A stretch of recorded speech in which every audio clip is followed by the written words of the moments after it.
নারায়ণগঞ্জের সোনারগাঁয়ে এবার বাম্পার ফলন হয়েছে লিচুর। এখানকার লিচু সুস্বাদু ও মিষ্টি হওয়ায় দেশের নানা প্রান্ত থেকে পাইকাররা আসছেন লিচু কিনতে। দেশের অন্যান্য স্থানের তুলনায় বাজারে সোনারগাঁওয়ের লিচুর চাহিদা অনেক বেশি। নারায়ণগঞ্জ প্রতিনিধি আশকুর রহমান হান্নান রিপোর্ট জানাচ্ছেন ফারিয়া হাফিজ নিঝুম।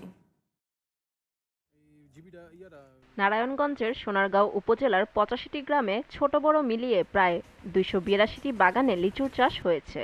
কদমি, মোজাফফরি, চায়না ৩, এলাচি ও পাতি লিচুর চাষ করা হয়েছে এসব বাগানে।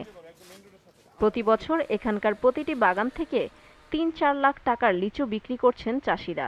এছাড়া বাড়ির আঙিনা ও কৃষি জমির পাশে খালি জায়গায় কদমি লিচুর চাষ করছেন অনেকে।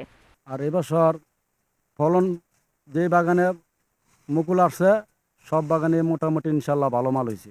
তো আমাদের পুরো সোনারগাঁয়ে একটা বাগানে সেরা বাগান এটা আর কি। এবার খরচ বেশি, তবু এবার দামও বেশি আছে আল্লাহ দিলে।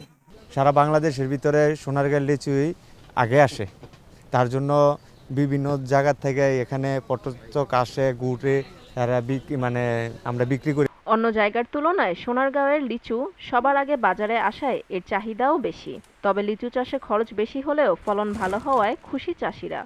আগাম পাকার কারণে প্রাইসটাও একটু বেশি পাওয়া যায়, সেক্ষেত্রে এই লিচুগুলা প্রসিদ্ধ। ঢাকা থেকে, গাজীপুর থেকে, নানগঞ্জ থেকে এসে ওই তাজা লিচু সোনারগাঁও থেকে নিয়ে যায়। খরচাপাতি কইরা 2 লাখ টাকা 1 লাখ টাকা খরচা ছিল, আমি ইনশাআল্লাহ ভালো লাভ হইবে।